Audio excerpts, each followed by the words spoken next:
प्यारे देशवासियों, मैं आप सभी का बहुत बहुत अभिनंदन करता हूँ, वंदन करता हूँ, साधुवाद देता हूँ। मैं इन 3 दिनों में अपने निजी कार्य की वजह से वीडियो नहीं डाल सका, इसलिए मैं आपको आज एक ऐसा वीडियो डालना चाहता हूँ कि परमपिता परमात्मा ने इंसान की रचना करके इसको क्या क्या दायित्व दिए हैं वो आपको बताना चाहता हूँ। परमपिता परमात्मा ने एक ऐसा 5 तत्व का पुतला बनाया और इसके अंदर 5 ज्ञानेंद्रियाँ बनाई और 5 कर्म इंद्रियाँ बनाई। उसके बाद में परमपिता परमात्मा ने एक आत्मा रूपी परमात्मा का एक अंश ऐसा बनाया, उसके अंदर खुद परमात्मा छुप करके बैठ गया। और एक साइड के अंदर एक मन ऐसा बनाया जो सारा खेल कर्मों का खेल, हर इंसान कहता है भाई कर्मों के फल हैं, कर्मों के फल हैं। तो मैं उसके बारे में आपको बताना चाहता हूँ कि मन एक परमात्मा ने ऐसा बनाया। मन के अधीन होकर के जो इंसान चलता है वो मन तो इंसान को गलत रास्ते पर भटकाता है कि मन के मते न चालिए, मन चंचल मन चोर, मन लोभी मन लालसी, पलक पलक मन और। अगर कोई इंसान मन के वशीभूत होकर के नर या नारी उसका गुलाम होकर के जो कार्य करता है उसके अंदर किसी भी प्रकार से अच्छे फल प्राप्त नहीं होते। जो भी इंसान अपनी आत्मा सो परमात्मा, एक अंदर परम पिता परमात्मा का अंश है, आत्मा रूपी उस आत्मा की आवाज़ सुन करके जो इंसान कार्य करता है, आत्मा आदेश हमेशा ही गुरु के समान, माँ बाप के समान, बहुत बड़े ऋषि मुनियों के समान, महापुरुषों के समान अच्छा ज्ञान देती है। आत्मा के आदेश से काम करने वाला इंसान कभी दुखी नहीं रहता। मन के वशीभूत होकर के काम करने वाले तो दर दर की ठोकरें खाते हैं। कर्म किए जा फल की इच्छा मत करे ए इंसान, जैसा कर्म करेगा वैसा फल देगा भगवान, ये है गीता का ज्ञान। कर्म किए जा फल की इच्छा मत करे ए इंसान, जैसा कर्म करेगा वैसा फल देगा भगवान, ये है गीता का ज्ञान। गीता के अंदर श्री कृष्ण जी ने ये लिखा है तो कोई बहुत बड़ा उपदेश दिया है ये आपको कि भैया परमपिता परमात्मा ने आपको ये बनाया है, कर्म के अंदर स्वतंत्र है। परमात्मा कर्म करने के लिए ज्ञानेंद्रियाँ और कर्म इंद्रियाँ जो भी आपको मन और आत्मा के रूप में एक ऐसा पुतला बनाया, कहीं कारीगर दिखाई देता है क्या?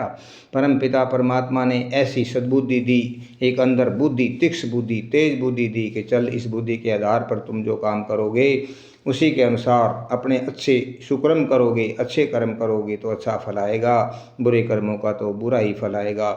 तो हमेशा यही कहते हैं करेगा सो भरेगा। कर्म अगर अच्छे हैं तो आपको अच्छा ही फल मिलेगा। इस प्रकार से इंसान को हमेशा अच्छे कर्म करते रहना चाहिए और मन के वशीभूत होकर के कभी भी मन की इतनी बड़ी चंचलता अपने शरीर के अंदर हावी नहीं होने देना चाहिए जो मन हमारा काम बिगाड़ देता है। मन के वश में होकर के तो बड़े बड़े राजा और महाराजाओं ने, बड़े बड़े ऋषियों ने भी अपना तपस्या का ज्ञान खो दिया, राजाओं ने अपने राज का बलिदान खो दिया।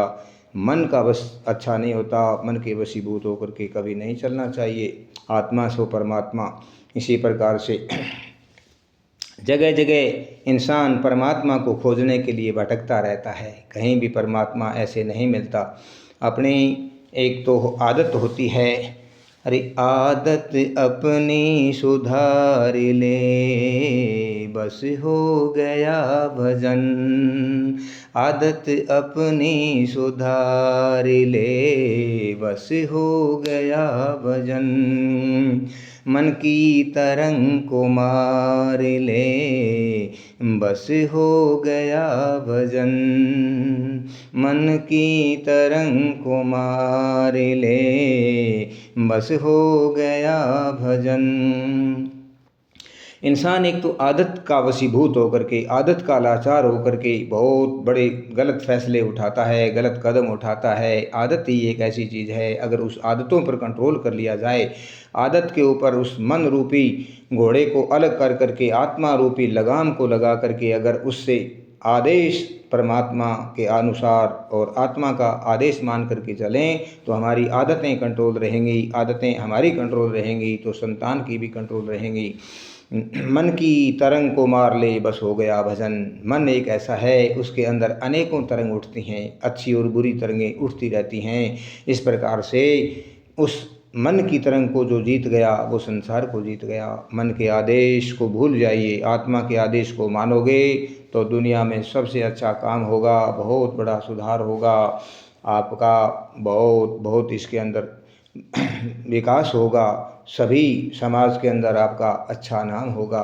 किसी भी प्रकार से गलत काम करने से इंसान बच जाएगा, बुरे कामों से बुरा नतीजा आता है, बुरे काम का बुरा नतीजा, हाँ भी चाचा क्यों भतीजा, इस प्रकार से बहुत लोकोक्तियाँ हैं। गलत काम के तो नतीजे गलत ही आते हैं, अच्छे का ही कभी नहीं आते, अच्छे काम के ही अच्छे नतीजे आते हैं। इसीलिए मैं तो ये कहता हूँ 5 कर्मेंद्रियाँ हैं, 5 ज्ञानेंद्रियाँ हैं, उन्हीं के आधार पर परमात्मा ने ज्ञानेंद्रियाँ बनाई हैं और कर्मेंद्रियाँ बनाई हैं। सब कुछ ज्ञान भरा पड़ा है, एक मन ही एक ऐसा है, उसको किनारे रख करके, उसको कंट्रोल रख करके आत्मा की आवाज़ के अनुसार चलोगे, ज्ञानेंद्रियाँ और कर्म इंद्रियों के अनुसार शुद्ध कर्म करते रहोगे तो अच्छा ही फल मिलेगा।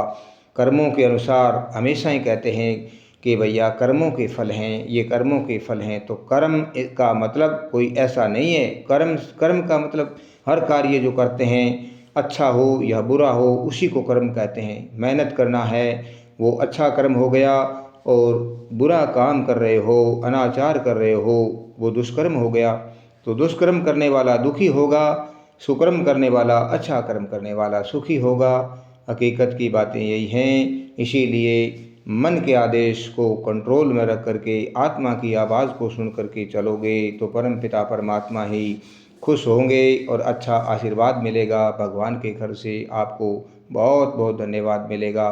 किसी भी प्रकार से कोई भी कार्य बाधित नहीं होगा। परम पिता परमात्मा का आशीर्वाद आपके ऊपर हमेशा ही बना रहेगा। मेरा तो यही अनुरोध है, यही प्रार्थना और विनती है।